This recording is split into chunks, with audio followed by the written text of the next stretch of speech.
स्वतःचे निर्भीड विचार नेमक्या शब्दात अचूक मांडणाऱ्या शैलीनं मी इतका प्रभावित झालो की पुस्तक हाता वेगळे केल्या केल्या तात्काळ भेटून अभिनंदन केल्या वाचून गत्यंतरच नव्हते. तस्ता निघालो थिएटरातून आणि थेट इथे येऊन थडकलो. रधो कर्वे आपणच ना? मी वरेरकर. हो, मामा वरेरकर. अहो, आधी त्यांना आत तरी बोलवा की दारातूनच बोलवण करणार आहात त्यांची. नाही, नको, येतो मी. रांडेचं मलाही वेळेचं भान नाही राहिलं. हो या, हो आत या. वेळेची बंधनं सामान्यांसाठी असतात, आपल्यासारख्या नाटककारांसाठी नव्हे. या. अहो, आम्ही नाटकी लोक काल्पनिक काळ वेळच्या चौकटीशी मुकाबला करत असतो.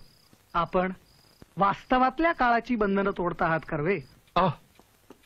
It's blasphemy. तुम्ही उघड उघड पापाचा प्रचार करीत आहात, अनैतिक वर्तनाला उत्तेजन देत आहात. तर नीती अनीती अथवा पाप पुण्य या कल्पनाच मला मुळात मान्य नाहीत. या कल्पना अखेर माणसानं निर्माण केलेल्या आहेत आणि स्थलकालानुरूप त्या बदलत असतात. Oh really? हिंदू किंवा मुसलमान धर्मात पुरुषाला बहुपत्नीत्वाचा हक्क आहे, परंतु ख्रिस्ती धर्मात मात्र ते अनैतिक मानलं जातं. ख्रिस्ती लोक गोमांस भक्षणास गैर मानत नाहीत, परंतु हिंदूंच्या दृष्टीनं मात्र ते महत्पाप ठरतं. असेल तरी प्रत्येकाने आपल्या धर्मसिद्धांतांचे पालन करणे आवश्यक आहे. हे सिद्धांत कालबाह्य झाले तरीही, समाजहिताला बाधक किंवा अन्यायकारक ठरत असले तरीही, माझ्यापुरतं बोलायचं झालं तर मी एकच धर्म मानतो, सत्य. बुद्धी प्रामाण्याच्या कसोटीला उतरू शकेल असं सत्य. You argue very well, Professor Karve. You almost converted me to your point of view. But unfortunately, तुम्हाला गणित शिकवण्यासाठी नेमले आहे. हेही एक सत्य आहे. तेव्हा इतर विषय टाळावेत हे बरे. पण याच संबंधी आधी बोलणं झालं होतं, त्यावेळी आपली अजिबात हरकत नव्हती. Now let me be honest with you, Mr. Karve. तुमच्या विचारांना विरोध करणाऱ्या लोकांकडून तक्रारी आल्या आहेत. स्पेशली बर्थ कंट्रोलवरच्या तुमच्या लेखामुळे ते फार चिडले आहेत. तुम्हाला बडतर्फ करावे अशी मागणी आहे. आणि एक ख्रिश्चन संस्था या नाट्याने आम्हालाही तुमचा हा प्रचार मान्य नाही. I hope you understand. अशा परिस्थितीत मी राजीनामा देणं पसंत करेन. पण professor Karve, I am sorry principal Mackenzie. गणित शिकवण्यासाठी तुम्हाला खंडीभर माणसं मिळते, परंतु संतती नियमन किंवा लैंगिक विषयाचं ज्ञान देण्यासाठी आज तरी माझ्याशिवाय दुसरं कोणीच नाही. पण प्रोफेसर कर्वे, निर्णय घेण्याची घाई करू नका. तुम्ही तुमच्या धर्माचा प्रसार आणि प्रचार करता, मी माझ्या तत्वांचा. 8 महिने संपूर्ण बेकारीत गेले. तुझ्या एकटीच्या पगारावर चरितार्थ चालवणे कठीण झाले. तेव्हा मूलतः ज्या कार्यासाठी नोकरी सोडली ते कार्य देखील तात्पुरते बंद ठेवून प्रथम पोटाची व्यवस्था करावी या हेतूने नैरोबी शंकरपाशी आलो. परंतु इथे येऊन 2 महिने लोटले तरी नोकरी दृष्टीपथात नाही. निदान टॅक्सी ड्रायव्हरचा धंदा करावा या उद्देशाने शंकरची मोटार चालवण्यास शिकत आहे. या उद्योगाचा फायदा असा की मीटरभर हुकूम पैसे ताबडतोब मिळतात, शिवाय ग्राहकाशी एक शब्द देखील बोलण्याची मुळीच गरज नसते. पदरचे सर्व पैसे प्रवासात खर्च झाले. भविष्यात बऱ्या मिळकतीची शाश्वती नाही, शिवाय वय देखील वाढले आहे. अशा परिस्थितीत जर आपल्याला चुकून मूल झाले तर त्याचे फार हाल होतील. तेव्हा संतती न होण्यासाठी कायमचा बंदोबस्त करणे आवश्यक आहे. आणि हो, शंकर उत्तम सर्जन असल्याचाही फायदा घेऊन इथल्या वास्तव्यात ही शस्त्रक्रिया स्वतःवर करून घ्यावी असे मला वाटते. तरी देखील हा आपल्या दोघांच्याही आयुष्याचा प्रश्न असल्यामुळे तुझ्या सहमतीशिवाय मी ही शस्त्रक्रिया करून घेणे सर्वथैव अयोग्य ठरेल. तेव्हा यावरचे तुझे मत निसंकोचपणे कळवावे. प्रश्न केवळ आपल्या सांपत्तिक स्थितीचा नाही. नसबंदीमुळे षंढत्व येते असा जो गैरसमज प्रचलित आहे तो स्वतःच्या उदाहरणाने दूर करण्याचा उद्देशही माझ्या विचारांमागे आहेच. हा विचार तुम्ही पूर्वीच बोलून दाखवला होता व तो तात्विक दृष्ट्या मी मान्यही केला होता. तरीही खरं सांगते, तुम्ही प्रत्यक्ष कृती करायची म्हटल्यावर मात्र यातून परतीचा मार्ग नाही असे ध्यानात येऊन क्षणभर मन साशंक झाले. परंतु जी संतती व्हावी असे आजवर कधीही वाटले नाही, तिच्याविषयी ऐनवेळी अशी चलबिचल होणे हे माझ्याच मानसिक दुबळेपणाचे लक्षण आहे. हे जाणून मी तात्काळ खजीलही झाले. तुम्ही फार काळ दूर असल्याचा हा परिणाम. तरी शंकर भाऊजींच्या हस्ते ही शस्त्रक्रिया निर्धोक उरकून लवकरात लवकर परत यावी. तुला मुंबईत एका फ्रेंच कंपनीत नोकरी मिळाली असं अण्णा सांगत होते. That's good. निदान हे फ्रेंच लोक तरी तुझ्या कार्यात अडथळा आणायचं नाही.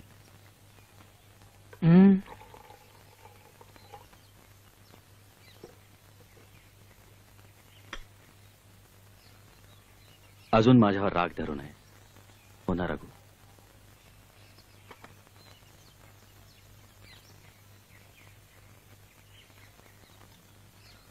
दिनू काहीतरी सांगत होता की तुझ्या विषयावर एक मासिक काढायचं तुझ्या डोक्यात घोळतंय म्हणून. How exciting. हे अप्पा, मी नेणार आहे तुझ्या मासिकात. आता तुझ्या मासिकाचं काही खरं नाही रे बाबा.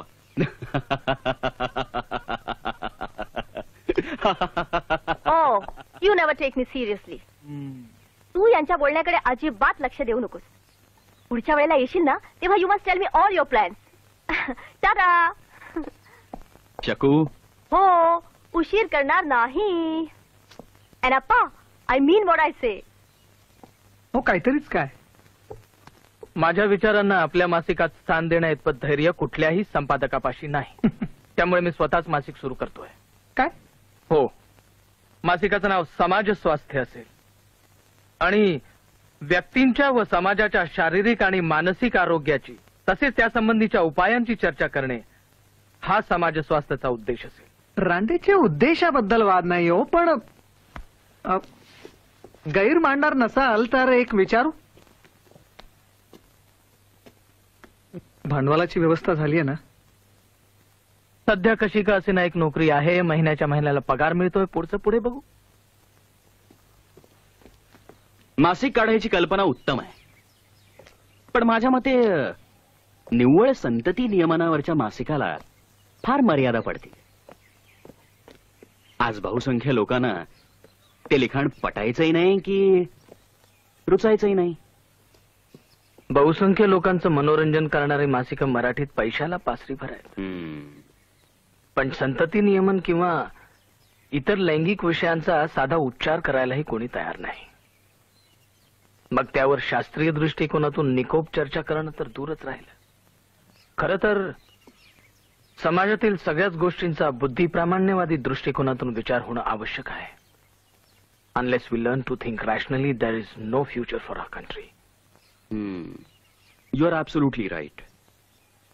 आज प्रत्येक क्षेत्रात, अगदी राजकारणात सुद्धा धर्माची जी ढवळाढवळ चालते त्यामुळे देशाच्या प्रगतीत फारच अडथळे येत.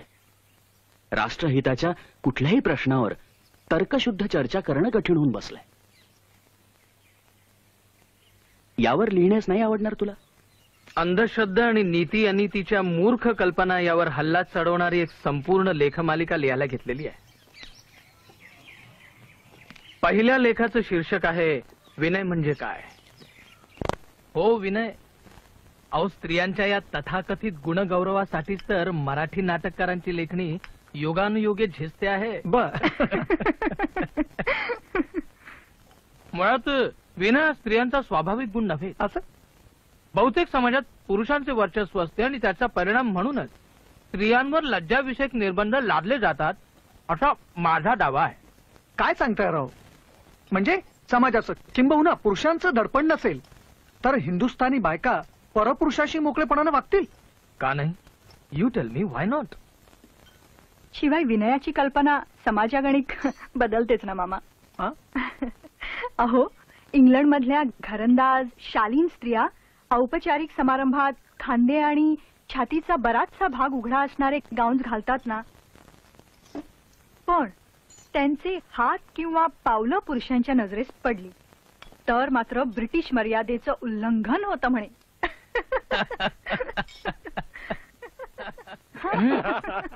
संतती नियमनाखेरीज अशा ज्या ज्या विषयांवर वैचारिक गोंधळ आहे त्यांची एक यादीच बनवली आहे. हो ना.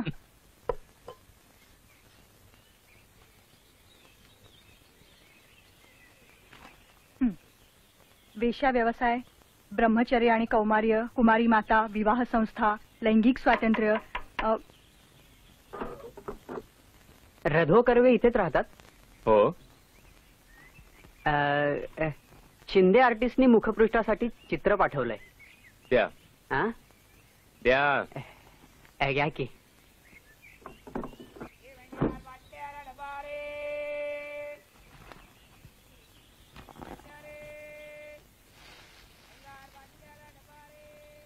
माफ करा कर्वे, तुमचे हे मासिक आम्हाला छापणे शक्य होणार नाही. अहो पण मागल्या वेळेस याच खुर्चीत बसून तुम्ही ते छापण्याचं कबूल केलं होतं आणि ते सुद्धा सवलतीच्या दरात. कारण त्यावेळी या मासिकाचे महान उद्दिष्ट आपण अत्यंत प्रभावीपणे सादर केले होते. मात्र आपला समाजहिताचा मार्ग अशा चिखलातून जातो हे नव्हते सांगितले. असो, या मासिकाच्या मुखपृष्ठावरून आपला हेतू अगदी स्पष्ट झालाय.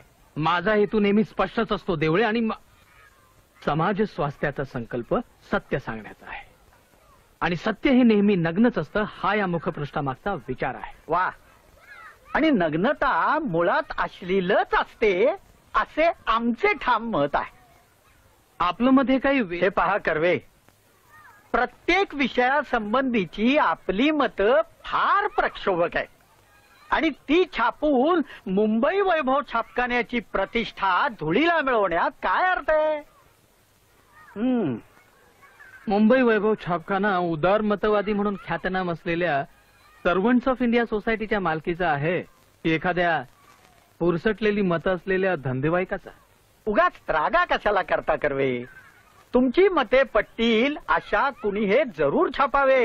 अहो, आम्हाला त्यात आनंदच वाटेल. आपल्या आशीर्वादाशिवायही हे छापलं जाईलच. परंतु गोपाळकृष्ण गोखल्यांचा वारसा सांगणाऱ्यांनी बुद्धी प्रामाण्याला भिवून कच खावी यासारखं दुसरं दुःख नाही. चल दिनू.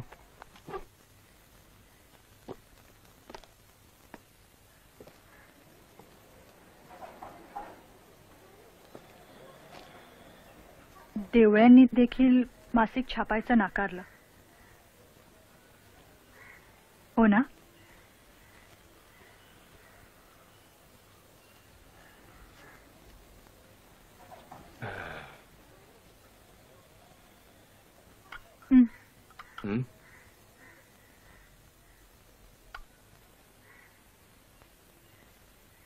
एक अखेरचा प्रयत्न करतो म्हणाला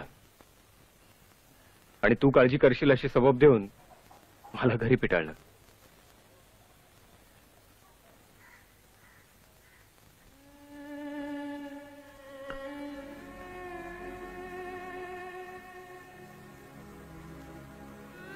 खरं तरी या नकारांची एव्हाना सवय व्हायला हवी होती. पण सनातन्यांचा विरोध अपेक्षितच असतो दिनूभाऊजी. पण सुधारकांनी देखील यांना छेड करावं याचंच वाईट वाटतं. आपा फार वेगळा आहे वहिनी. He is an absolute rationalist. तो एखाद्या शास्त्रज्ञाप्रमाणेच गणिती पद्धतीने सत्याचा शोध घेतो आणि स्वतःचे निष्कर्ष लोकांपुढे ठेवणे हे तो स्वतःचे कर्तव्य समजतो. मग ते सत्य लोकांना नागवं वाटेल का, दाहक वाटेल का, पचेल का याची चिंता तो करतच नाही. कारण लोकमान्यतेचे आडाखे त्याच्या खिसगणतीतही नसतात. हे काय मला ठाऊक नाही. तरीही मासिक चालवायचं तर लोकांचा आधार नको? अर्थात हवा, पण त्यासाठी वैचारिक तडजोड करणे तुला तरी पटेल?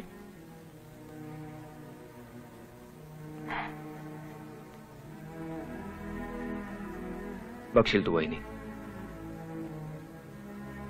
आज ना उद्या समविचारी मंडळी भेटतील त्याला. हळूहळू समाजातही बदल होईल आणि एक दिवस असा उजाडेल की विरोध करणारं कुणीच उरलं नाही. म्हणून चुकल्यासारखं वाटेल तुम्हा दोघांना. स्वप्न का असेना, पण लोभच आहे. तुमच्या तोंडात साखर पडो. त्यापेक्षा कॉरोनेशन मधले मटण चॉप पडोत आणि मग नाना चौकातला आईस्क्रीम. होकार मिळाला. कुठल्याही तडजोडीशिवाय. Now this truly calls for a celebration. काय वहिनी? ऑफकोर्स.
वर्षभरात केवळ 160 वर्गणी दर म्हणजे अपेक्षेपेक्षा फारच कमी मिळाले.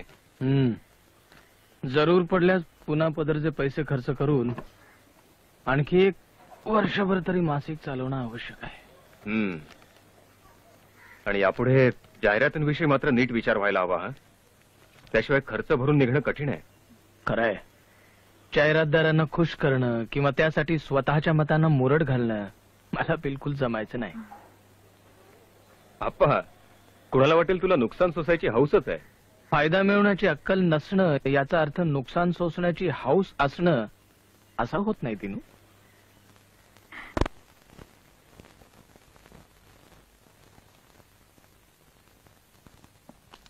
गेले 6 महिने फार थकवा जाणवतोय. जीने चढवत नाहीत. हल्ली एका जागी जास्त वेळ नुसती उभी राहिले तरी पायातलं प्राण गेल्यासारखं होतं. काळजी करण्यासारखं काही नाही. 2 औषधं लिहून देतो. नियमित घेतली की महिनाभरात प्रकृती सुधारेल. ही औषध नेमकी कशासाठी आहेत?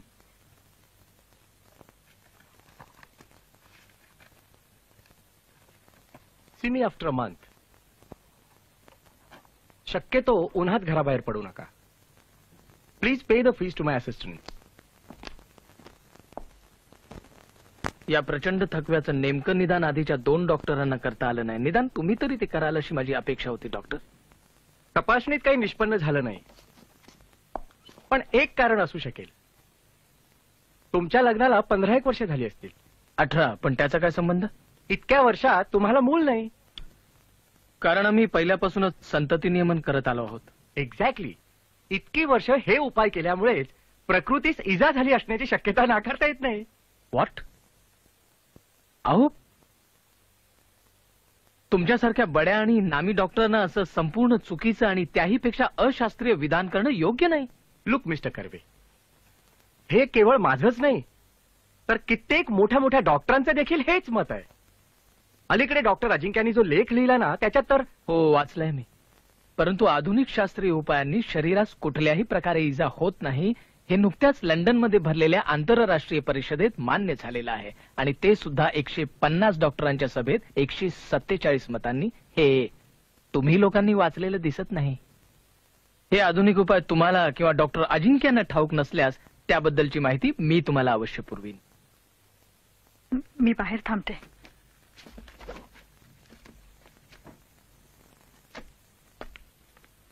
पण काहीही झालं तरी सुदृढ प्रकृतीच्या बाईला निदान एक तरी मूल असणं हे तिच्या आरोग्याच्या दृष्टीनं अत्यंत गरजेचं आहे. हे तर अत्यंत विनोदी मतप्रदर्शन म्हणायला हवं. रोगी स्त्रीला मूल होऊ द्यावं किंवा नाही हे ठरवण्याचा अधिकार निसंशय डॉक्टरचा आहे.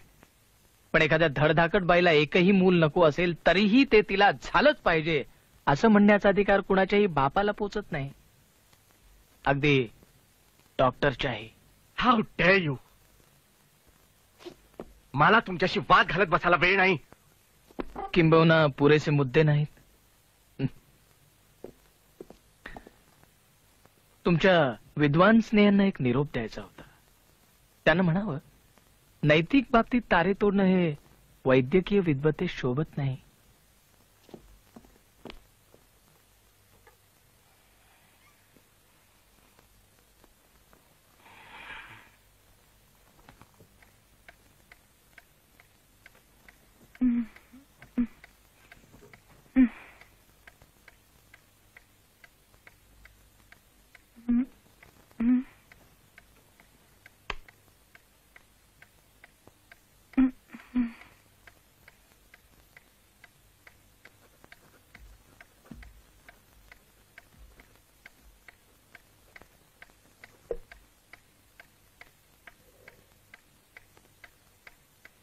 एक वाजून गेलाय. निदान दूध पिऊन घ्या. मी दूध पिण्यापेक्षा तू व्यवस्थित झोपणं अधिक महत्वाचं आहे. पण झोप लागत नाही तर काय करू? स्वस्थ पडून राहा. डॉक्टर दस्तुरांनी तुला पूर्ण वेळ विश्रांती घ्यायला सांगितलंय, माझी सेवा करायला नाही.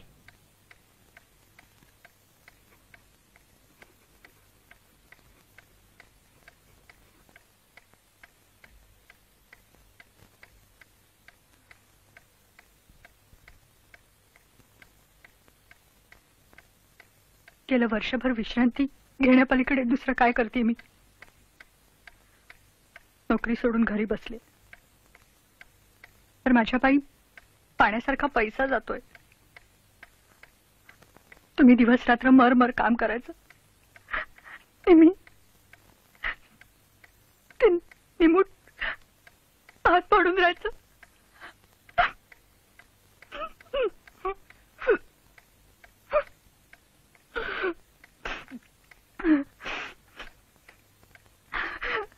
आता आणखी नाही सहन होत.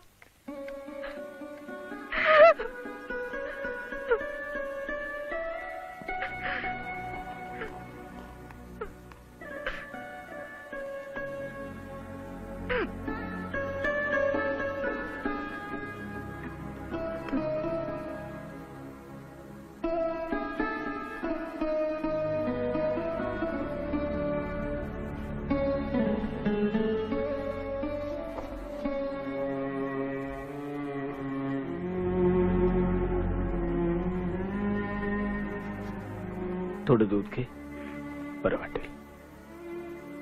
घे.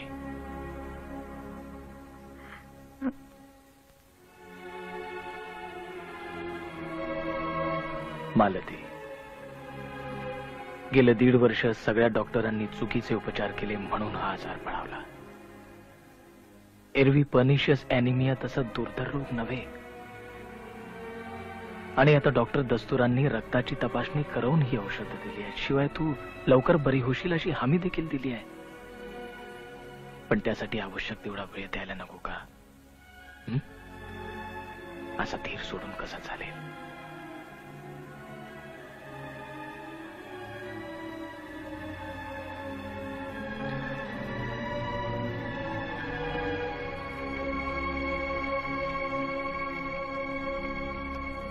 आणखी एक. मी मागचा पुढचा विचार न करता 2-2 नोकऱ्यांवर लात मारली ती तुझ्या जोरावर.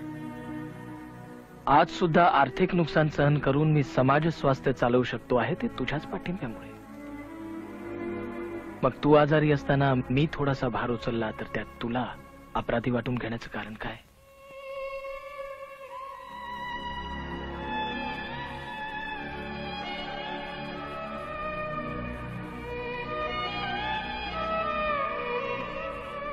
आता नको ते विचार सोडून दे आणि निवांत पड पाहू.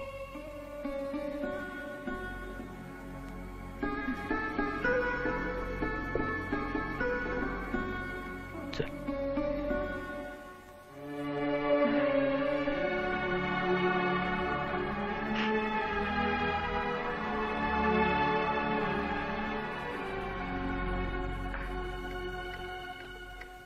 झोपेन हो. खरंच माझ्यामुळे लिहिण्यात खंड पडायला नको. माझे डोळे जड झालेत. पण बाकी काही असलं तरी मी माझं लिखाण उघड्या डोळ्यांनी करतो हे माझे शत्रू देखील मान्य करतात, नाही का?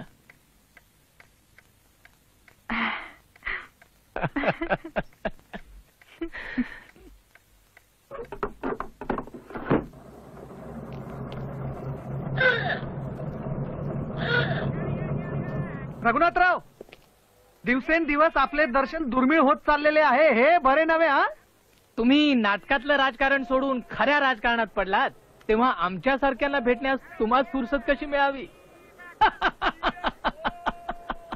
अहो, वर या, वर या. बाकी तुम्ही देखील या चळवळीत सामील व्हायला हवं. अहो, तुमच्यासारख्या माणसांची काँग्रेसला फार गरज आहे. छे, कुठल्याही राजकीय पक्षाला स्वतंत्र विचारांची माणसं परवडत नाहीत मामा. रघुनाथराव, मी काँग्रेसमध्ये गेलो ते मुख्यतः गांधीजींमुळे. अहो, पण तुमची त्यांच्याबद्दलची मते मला ठाऊक असूनही तुम्हाला सांगतो, हा स्वातंत्र्य लढा सिद्धीस जाईल तो केवळ गांधीजींच्या नेतृत्वाखालीच. नाही, माझा वाद गांधींच्या राजकीय नेतृत्वाशी नाही. इतकंच काय टिळक पोहोचू शकले नाही तशा सर्वसामान्य लोकांपर्यंत हा लढा गांधींनी नेला, लोकांना निर्भय बनवलं, हे मीही मान्य करतो. मात्र नैतिक बाबतीतला त्यांचा अट्टहास माझ्या मते सर्वस्वी गैर आहे. तुमच्या म्हणण्याचा अर्थ?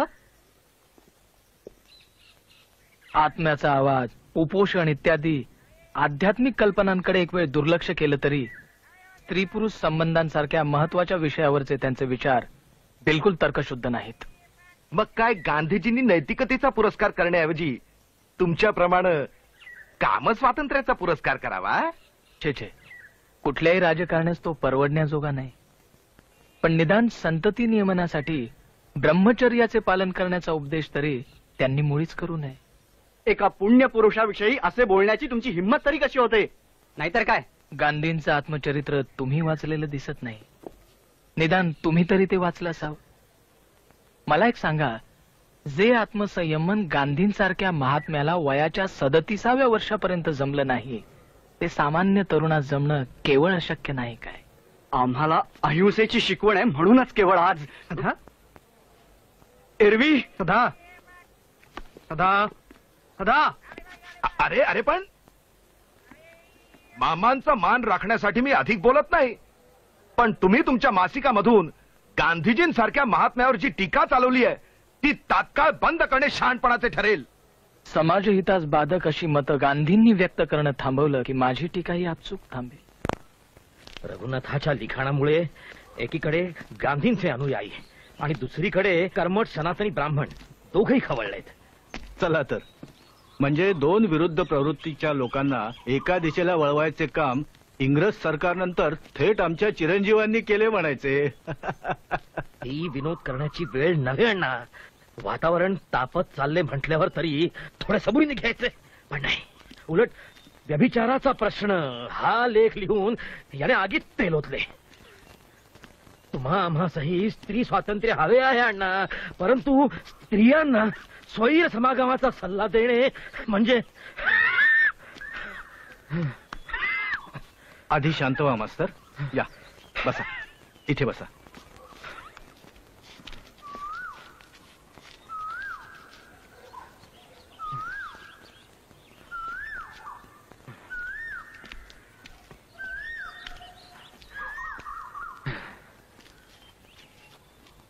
तो लेख मी वाचला.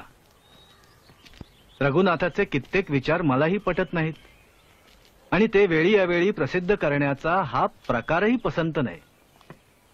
परंतु त्याला जे समाजहिताचे वाटते ते तो अत्यंत अभ्यासपूर्वक आणि निर्भीडपणे लिहितो. हा निर्भीडपणा एक दिवस त्याला गोत्यात आणेल पहा.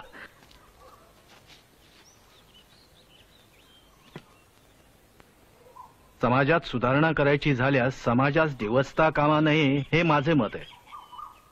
परंतु रघुनाथाचे मत भिन्न आहे. असो. रघुनाथ धोंडो कर्वे. मीच तो. आपण? Inspector Achrekar, Girgaon police Thane. तुम्हाला ताबडतोब अटक करून पोलीस ठाण्यावर न्यायचे आहे.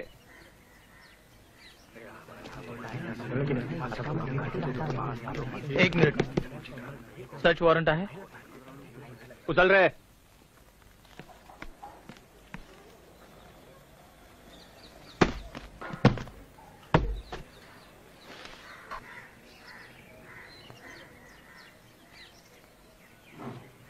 यात वर्गणीदारांची यादी आणि सप्टेंबरच्या 12 प्रती जप्त करण्याबद्दल लिहिलंय. बाकीच्या गोष्टींना हात लावण्याचं कारण नाही. बरं बरं, दोघांना पंचनाम्यासाठी बोलव रे.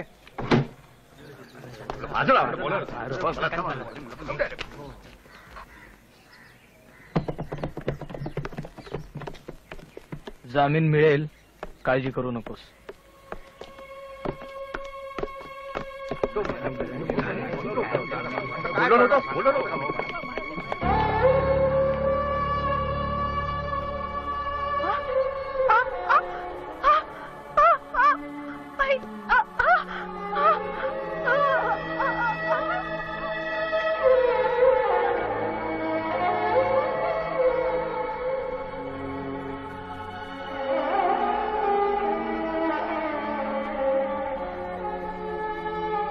बादशहा विरुद्ध रघुनाथ धोंडो कर्वे खटल्याच्या सुनावणीस प्रारंभ होत आहे.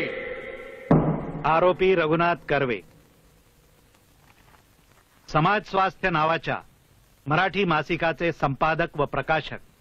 याचवर व्यभिचाराचा प्रश्न या मथळ्याखाली अश्लील लेख लिहून प्रसिद्ध करून त्याचा प्रसार केल्याचा आरोप इंडियन पिनल कोडच्या 292 कलमाखाली ठेवण्यात आला आहे.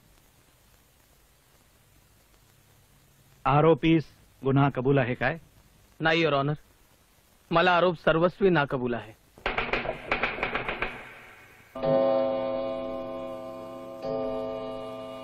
आरोपी रघुनाथ कर्वे यांच्या लेखी जबाबाचा मसूद.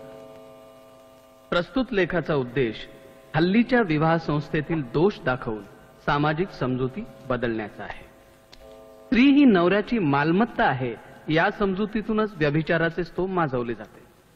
पातिव्रत्य व कौमार्य यांचे पावित्र्य राखण्यामागे देखील ही मालमत्ता राखण्याचाच उद्देश आहे. यामुळे या दोहोंचा भंग झाल्याने होणारे नुकसान निव्वळ काल्पनिक व मानसिक आहे. यौवाशिप हे विचार पूर्णपणे अनैतिक आहेत असा फिर्यादी पक्षाचा दावा आहे. हल्ली विवाहित स्त्रियांवर कायद्याने समागमाची सक्ती असते. हा कायद्याचा व धर्माचा रानटीपणा आहे. याउलट कुठल्याही स्त्री पुरुषांनी वर सांगितल्याप्रमाणे खबरदारी घेऊन समागमाचे स्वातंत्र्य उपभोगण्यात कोणाचेही खरोखरीचे नुकसान नाही. मात्र या दोन्ही व्यक्तींची इच्छा व संमती असणे आवश्यक आहे. अहो, पुरुषांचे बाबतीत व्यभिचाराचा प्रश्नच येत नाही, परंतु स्त्रियास एकच पती असावा हा धर्मात नियम आहे. तेव्हा त्यांनी अनेक पुरुषांशी संबंध ठेवण्याचा विचार करणे हे धार्मिक व नैतिक दृष्ट्या किळसवाणे नाही काय? ज्या समागमापासून रोग लागतो अथवा समाजास अनिष्ट अशी संतती निर्माण होते तो अनितीचा समजला पाहिजे व हा नियम पती पत्नीच्या समागमासही लागू व्हावा. ही मते यापूर्वी Havelock Ellis, Bertrand Russell, Dora Russell यासारख्या अनेक जगदविख्यात तज्ञांनी लिहिलेली आहे. हल्लीच्या काळात ती वाचून कोणी बिघडण्याचा संभव नाही. आमचे गरीब मुली, मुले व सर्व स्त्रिया हे मासिक वाचतात. ज्ञानप्राप्तीने कधीही कुणाचे नुकसान होत नाही. म्हणून मला अश्लीलतेच्या आरोपातून मुक्त करावे अशी माझी विनंती आहे. संपूर्ण सुनावणीत फिर्यादी पक्षाने या लेखातील एखादा विशिष्ट भाग किंवा शब्दप्रयोग अश्लील असल्याचे अजिबात सिद्ध केलेले नाही. तेव्हा निकाल आपल्या बाजूने लागण्याची शक्यता चांगलीच बळावली आहे, नाही का? हो, पण त्यात एक छोटीशी अडचण आहे. अश्लीलतेची कल्पना इंग्रजांनी आपल्या देशात आणून रुजवली, पण अश्लील म्हणजे नेमकं काय हे ना त्यांना ठाऊक ना आपल्याला.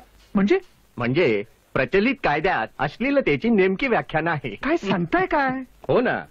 अहो, 1868 साली जस्टिस कॉकबर्ननी केलेली व्याख्यात अजून प्रमाण मानली जाते. या व्याख्येनुसार ज्याच्या मनावर वाईट परिणाम होण्यासारखा आहे अशाच भ्रष्ट करणारे ते अश्लील ठरते. अत्रांडेच्या म्हणजे अश्लील काय हे कोर्टाच्या खासगी दृष्टिकोनावर अवलंबून आहे. तीच तर गंमत आहे. मॅजिस्ट्रेट साहेब आधुनिक मतांचे असले तर लेख अश्लील ठरत नाही, पण तेच जर का धार्मिक किंवा जुनाट मतांचे निघाले तर तोच लेख अश्लील ठरू शकतो.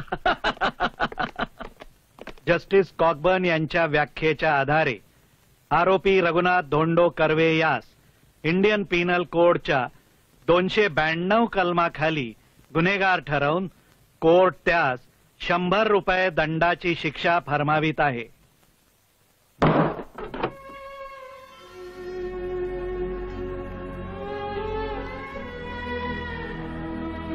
खटल्याचा एकूण खर्च 352 रुपये 6 आणे. वाचकांकडून मदती दाखल एकूण जमा 68 रुपये. त्यापैकी 25 रुपये एका डिस्ट्रिक्ट अँड सेशन जज कडून आलेत. शकूवंशांनी इंग्लंडहून 20 रुपये धाडलेत. एका प्रोफेसर कडून 10 रुपये, निनावी 10 रुपये. जळगाव, गोवे, धुळे इथून प्रत्येकी 1 रुपया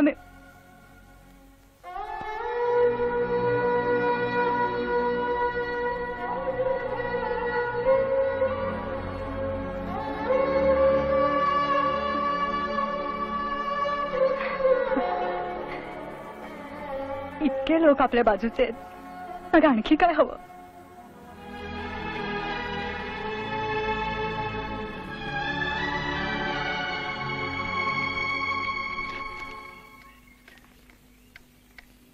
त्यांचा अॅनिमिया आता बरा झालाय, पण सुरुवातीला करेक्ट डायग्नोसिस न झाल्यामुळे त्यांच्या स्पायनल कॉर्डला मात्र कायमची इजा झाली आहे.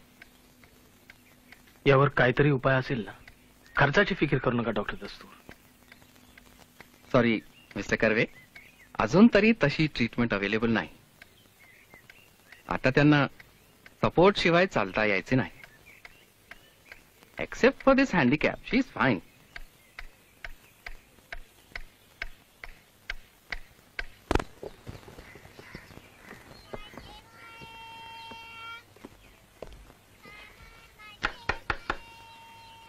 मी इन्स्पेक्टर आचरेकर, गिरगाव पोलीस ठाणे.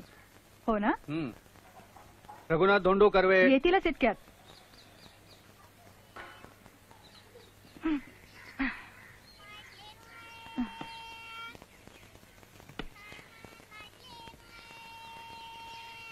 या ना.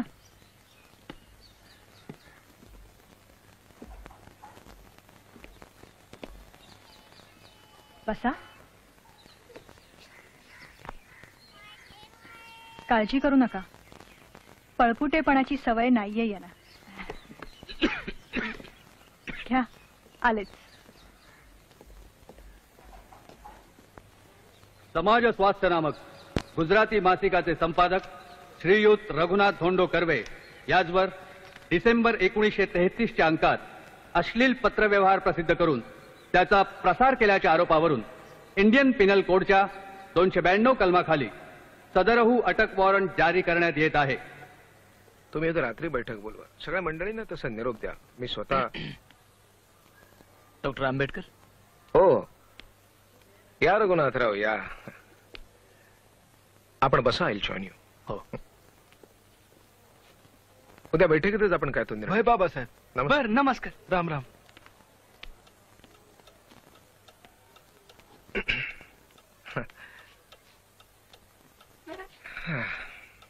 माझं वकीलपत्र घेण्याचं आपणहून मान्य केलं त्याबद्दल मी आपलं ऋणी आहे. यात माझाही स्वार्थ आहे रघुनाथराव. आपल्याला भेटायची खूप इच्छा असून देखील आजवर कधी योग जुळून आला नव्हता. पण असंही करण्या खटल्याची बातमी आणली. म्हटलं चांगली संधी आहे.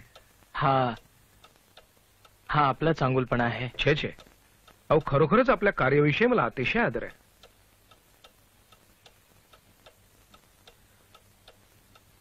तुम्हाला माहितीये, मला 5 मुलं झाली. त्यातली 4 गेली, एकच जगलं. आता वाटतं निदान एका मुलाच्या खाण्यापिण्याची, शिक्षणाची जबाबदारी तरी नीट पेलता येईल मला. जर 5 जिवंत राहिली असती तर हे शक्य झालं असतं. असो, माझ्या माणसांना अजूनही या गोष्टीचं महत्व कळत नाही. त्यांना ते पटवण्याचा प्रयत्न माझ्या परीने मी करत असतो. शिवाय या विषयावरती विधिमंडळामध्ये बिनसरकारी ठराव सादर करण्याचाही माझा विचार आहे. तुम्हाला या विषयासंबंधी किती आस्था आहे हे असईकरांकडून ऐकलंय मी. तुमच्यासारखं संपूर्णपणे या कार्यास वाहून घेणं जमत नाही, तेव्हा निदान तुमचं वकील पत्र घेऊन ही खंत दूर करीन म्हणतो.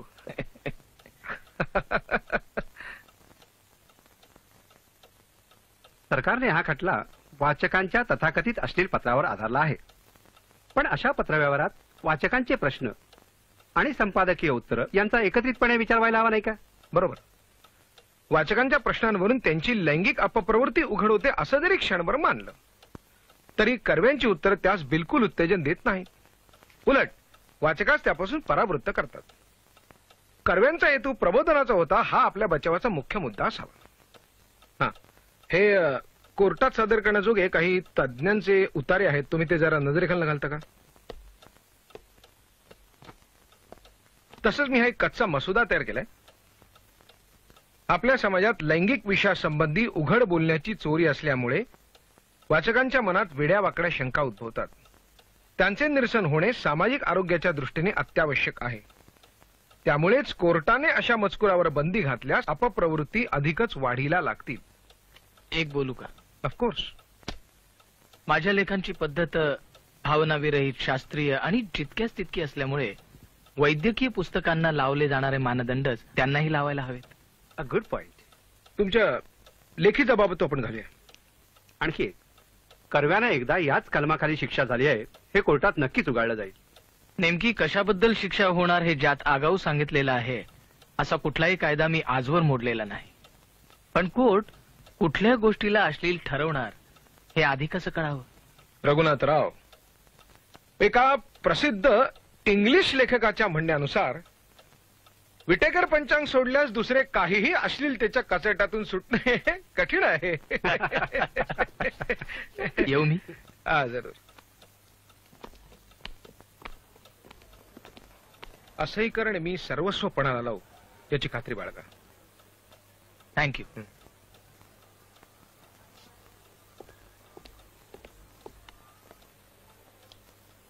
पण तरी भीमराव, ही केस पुन्हा त्याच मॅजिस्ट्रेट समोर आली नसती तर बरं झालं असतं.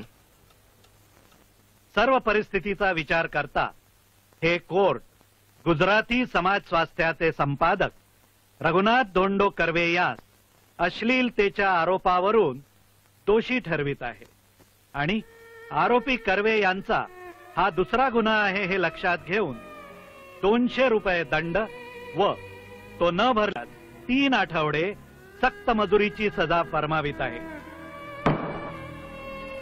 तुमच्यावर झालेल्या अन्यायाबाबत मी फार दिलगीर आहे रघुनाथराव. तुमच्या परीने तुम्ही सर्व केलं. मी ऋणी आहे. विद्वान म्हणवणारे कायदे पंडित सुद्धा किती बुरसटलेल्या विचाराचे असतात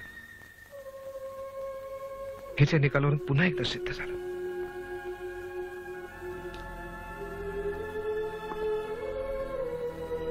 मुळे ते कायदेच बदलले वाचून न्याय मिळणं कठीण आहे.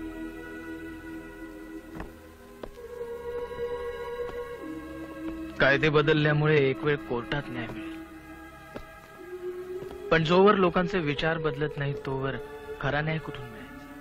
पण हे परिवर्तन लवकरात लवकर घडावं यासाठी सतत प्रयत्न करत राहणं एवढंच आपल्या हातात आहे.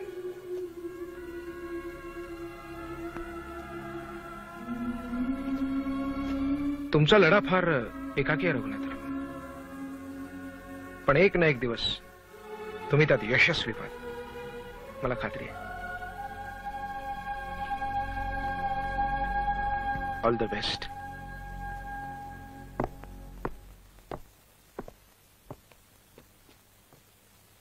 मी ऐकलं ते खरं आहे का दिनू? काय ना? हेच की रघुनाथाकडे कोर्टात भरण्यासाठी पुरते पैसे नव्हते. हो. अरे पण त्याने ती रोजनथाल कंपनीमधली नोकरी सोडल्यानंतर मी 1000 रुपये त्याला धाडले नव्हते का अडीअडचणींसाठी? ते पैसे त्यांनी ताबडतोब संतती नियमन पुस्तकाची नवी आवृत्ती काढण्यात खर्च केले. सगळेच्या सगळे? हो. मी कुटुंबासाठी खर्च करताना हात आखडता घेतो म्हणून हाच माझ्यावर टीका करायचा. तुमचा स्वार्थत्याग पटत नाही म्हणायचा. आणि आता स्वतःच स्वार्थत्याग त्याला अजूनही पटत नाही अण्णा.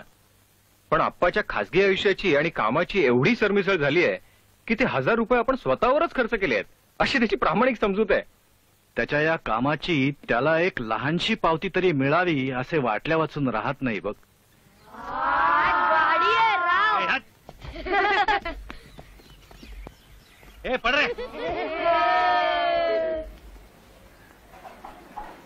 पाहुणी आले कर्व्यांकडे.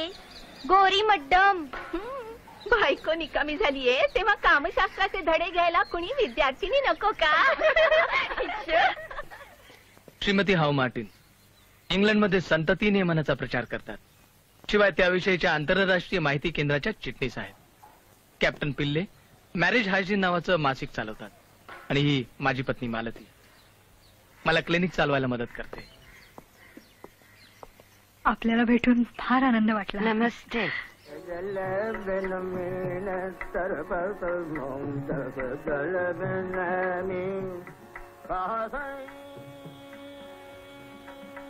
I must say, the methods you advocate are very up to date, Mr. Garvey. ही साधनं आधुनिक आहेत. अमेरिका ब्रिटनमध्ये हीच वापरतात. असा क्लिनिक इंडियामध्ये एकच असावा. मायसोर सरकार सुद्धा एक क्लिनिक चालवतं. हो, जगातलं पहिलं सरकारी क्लिनिक मैसूर सरकार चालवतं. पण ते केवळ विवाहित स्त्री पुरुषांसाठीच आहे. आमचं क्लिनिक सर्वांसाठी खुलं आहे, मग ते विवाहित असोत की अविवाहित. हाच महत्वाचा फरक आहे. अहो, रघुनाथ रावांना अमेरिकन हेअर संस्था पैसे पुरविते म्हणे. तरी एरवी रोझेन्थाल सारख्या फ्रेंच कंपनीतली नोकरी कोण सोडेल हो का? ही साधने विकून पक्का नफा मिळत असेल की? पैशासाठी माणूस कुठल्या थराला जातो हो पहा. या संतती नियमनापायी बायको पांगळी झाली तरी यांना चिंता नाही. उचलली जीभ आणि लावली टाळ्याला. वहिनी पांगळी होण्याचा संतती नियमनाशी काय संबंध आहे? मला वाटलं स्वतःचं उदाहरण दिल्यानं लोकांचा विश्वास वाढेल, म्हणून मी काही वर्षांपूर्वी नसबंदी करून घेतली. काय? पण मी तर ऐकलं होतं की आपल्याला एकही आपत्ती नाही. आपण ऐकलं ते बरोबर आहे. तरीही आपण आणि तुम्ही तयार झालात? हो. This is truly amazing. Mrs Sanger इंडियाला येतील तेव्हा तुम्हाला दोघांना भेटून तिला फार आनंद होणार.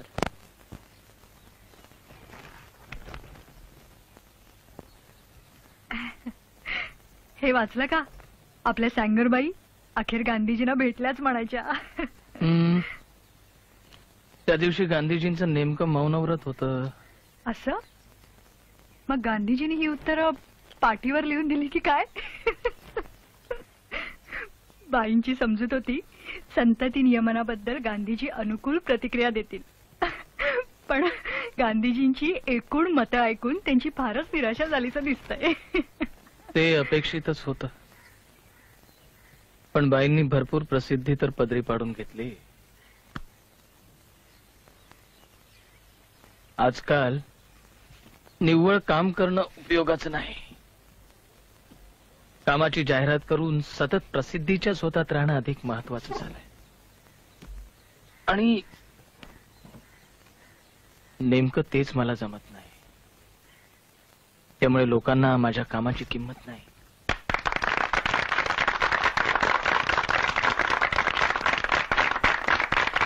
श्रीमती मार्गरेट टँगर आणि International Organisation for birth control यांच्या आशीर्वादामुळे आज आमचे स्वप्न साकार होत आहे. बंधू भगिनीनो, आम्ही अतिशय अभिमानाने सांगू इच्छितो की आमचं केंद्र मुंबईतलं पहिलं संतती नियमन केंद्र आहे. वास्तविक या महानगरात अशी सुविधा फार पूर्वी उपलब्ध व्हायला हवी होती. पण ऍज दे से बेटर लेट दॅन नेव्हर. आपण आशा करूया की निदान यानंतर जास्त लोक पुढे येतील आणि राष्ट्रीय महत्वाच्या या कार्याला हातभार लावतील. Ladies and gentleman, on behalf of captain Pillai's birth control clinic, I want to show you आम्ही नेहमी आपल्या सेवेसाठी तत्पर आहोत.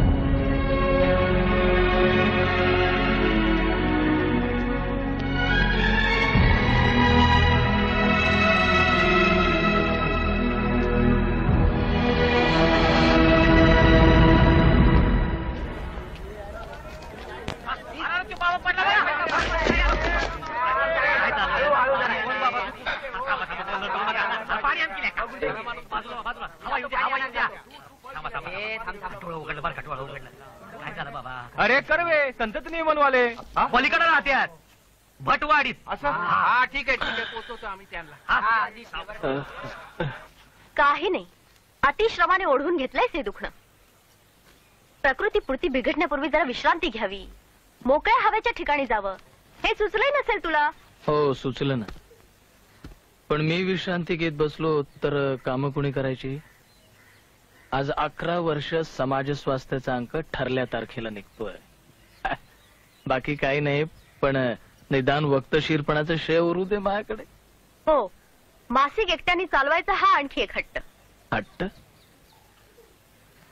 माणसं ठेवणं मला परवडत नाही शकू. शकूवंसा, तुम्ही का नाही लिहित त्यांच्यासाठी? केव्हापासूनची ऑफर आहे माझी, पण या तुझ्या हेकेखोर नवऱ्याला माझी खात्री वाटायला हवी ना. मग लिहू द्या की यांना. पण त्याचबरोबर आणखी एका गोष्टीची जबाबदारी घेशील. कोणती? पुण्यात संतती नियमन केंद्र तू चालवावंस असं मला वाटतं. मी? हो, एवी तेवी सनातन्यांची फिकीर करत नाहीसच तू, शिवाय माझ्यासारखी घुमी नाहीस. तेव्हा बायकांची मन मोकळं बोलून या गोष्टीचं महत्व त्यांना सहज पटवून देऊ शकशील. आता माझं काही हो, निदान कार्य चालू राहील. ही निर्वानिर्वीची भाषा तुला शोभत नाही हा अप्पा. तू इतकी वर्ष घसाफोड केल्यावर आता कुठे लोक थोडेफार जागे व्हायला लागलेत, पण त्यांना तुचकारून प्रसंगी लाथा घालून पूर्ण शुद्धीवर आणण्याचं काम तुझ्याशिवाय दुसरं कोण करणार आहे? मुंबई प्रांताचे आरोग्यमंत्री डॉक्टर गिल्डर व मोरारजी देसाई या 2 आत्मसंयमानाच्या पुरस्कर्त्यांना आमच्या रॅशनलिस्ट असोसिएशन ऑफ इंडिया या संस्थेने संतती नियमनावरील जाहीर वादविवादात भाग घेण्याचं निमंत्रण दिलं होतं, परंतु त्यांनी ते स्वीकारलं नाही. यावरून नैतिकतेचा भ्रामक हट्ट सोडल्यास त्यांच्यापाशी कुठलेही मुद्दे नाहीत हे स्पष्ट होतं. आज सामान्य माणसालाही जे कळू लागलं आहे ते या विद्वान पुढाऱ्यांना कळू नये काय? कुठल्याही गोष्टीवर अगदी टोकाला जाऊन टीकेची झोड उठवण्याची रघुनाथाला सवयच चढली आहे. पण निदान मोठ्या राजकारण्यांवर जाहीर टीका करताना थोडासा संयम नाही दाखवला. There is bound to be a backlash. सरकारने एका क्षुल्लक जाहिरातीवरून पुन्हा एका खटल्यात अडकवलं आहेच त्याला. शेवटी ब्रिटिश सरकार काय किंवा लोकनियुक्त सरकार काय, कुणी टीका केली की भरा खटली. अप्पालाही एव्हा अशा खटल्यांची सवय झाली आहे म्हणा. असेल, पण मालतीची तब्येत दिवसेंदिवस खालावत चालली आहे हे विसरू नकोस. आणि ज्या बुद्धिमान माणसावर ही अशी कल्चर्ड मोत्यांचे दागिने आणि केशवर्धक तेल विकायची पाळी येते, त्याच्या आर्थिक परिस्थितीचा अंदाज घेण्यासाठी फार मोठ्या कल्पनाशक्तीची आवश्यकता नाही शकूताई.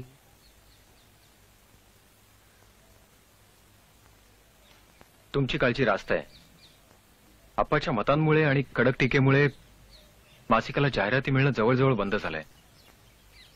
युद्धामुळे कागदही महागलाय. सगळ्याच बाजूंनी आप्पाची कोंडी झाली हे नाकारण्यात अर्थ नाही. Please excuse me.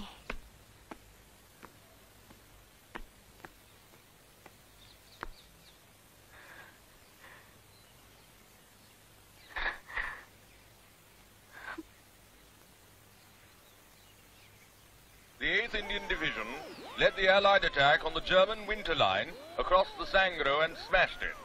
This division has been valiantly pushing the enemy back. An Indian Army observer reports that after hard fighting, in which Punjabi and British troops distinguished themselves, the village of Villa Grande was cleared of the enemy.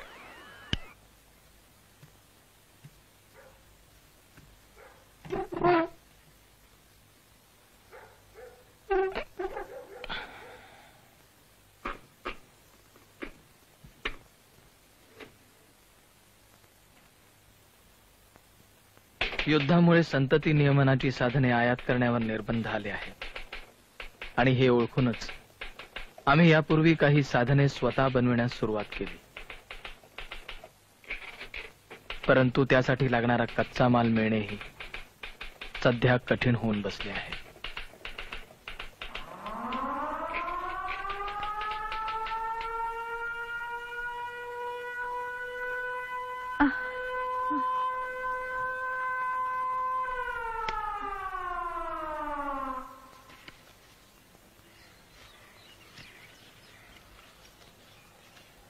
Malati, तुझ्यासाठी 2 पत्र आली आहेत बघ. एक अण्णांचं पुण्याहून आणि दुसरं शकूचं ऑस्ट्रेलियाहून. भलतच जाडजूड आहे. मी वाचून दाखवू की स्वतः वाचतेस तू? हा मालती, मालती.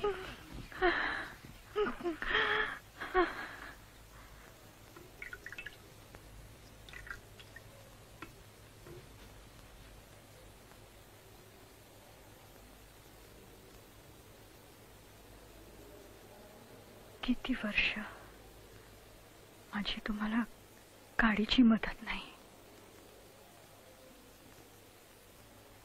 बोलू नकोस. तरी वाटत मी गेल्यावर तुमची आभाळ तर नाही ना होणार. बोलल्यामुळे त्रास होतोय मालती. आणि एक भीती वाटते. तुम्ही योग्य तेच लिहिता, आवश्यक तेच बोलता, पण इतकं कठोर, इतकं टोकाचं की दुखावतात. तुमच्यापासून तुटतात लोक. माझ्या मागे तुम्ही अगदी एकटे पडाल.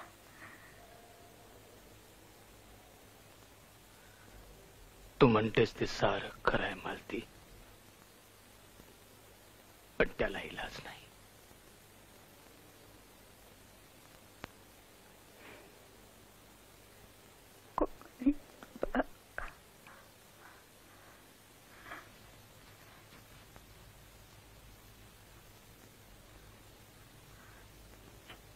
लोकांनी तुम्हाला कितीही नावं ठेवली तरी मला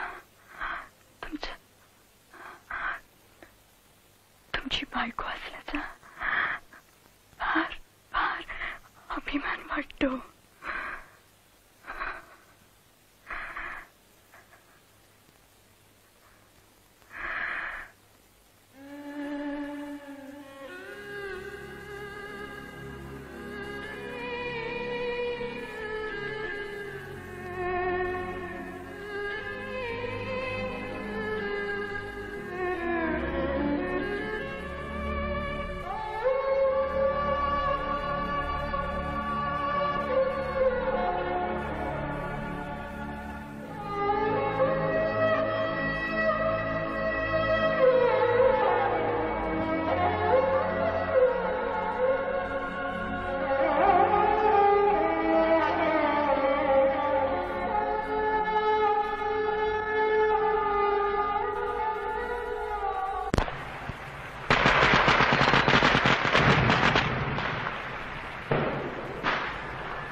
रघुनाथराव, इतक्या पहाटे इथे कुठे?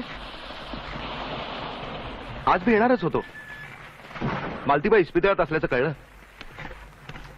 काल रात्रीच वारली. प्रार्थना समाजची शववाहिनी घेऊन आलो. म्हटलं 5 रुपये देतो, घेऊन चल तूच. अहो, पण कुणाला कळवायचं नाही का? सकाळी सकाळी लोकांना त्रास कशाला द्या. आणि जी गोष्ट एकट्यानं जमते त्याला दोघांची काय गरज?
सरकारने संतती नियमनाचा कार्यक्रम ताबडतोब हाती घ्यायला हवा आणि खेडोपाडी केंद्र उघडली जावीत असा सल्ला भोर समितीने देऊनही आज 3 वर्ष उलटून गेली. पण आपलं सरकार काही जागा होत नाही. नवीन कायद्याप्रमाणे औषधशास्त्राची कुठलीही डिग्री असल्याशिवाय औषधी वस्तू बनवणं हा गुन्हा आहे मिस्टर कर्वे. तुमच्याकडे क्वालिफिकेशन्सही नाहीत आणि स्वतंत्र कारखाना काढायला जागाही नाही. ते एंड्स द मॅटर. हो ना. आपल्या माननीय आरोग्यमंत्री राजकुमारी अमृत कौर या कट्टर कॅथलिक असून संतती नियमनाला त्यांचा कडवा विरोध आहे हे तर आता जगजाहीर झालंय. आमच्या देशात आधुनिक उपायांनी संतती नियमन करणे अशक्य आहे असं चक्क एका आंतरराष्ट्रीय परिषदेत सांगून त्या मोकळ्या झाल्या.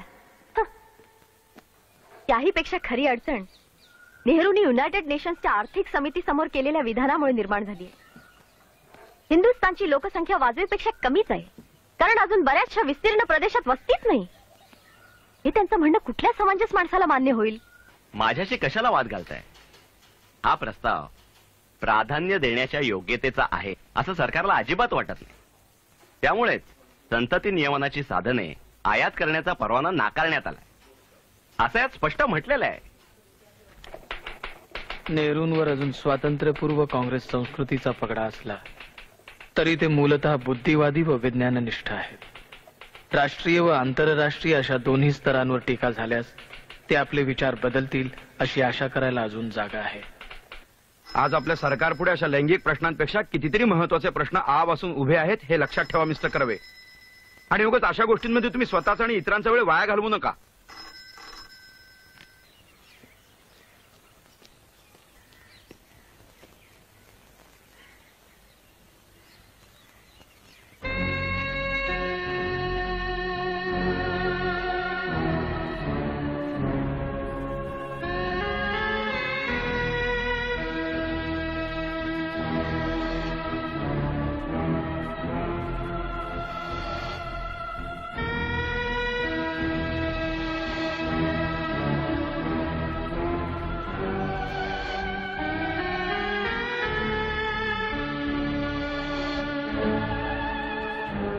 ऑक्टोबर 1953 रोजी रघुनाथचा मृत्यू झाला.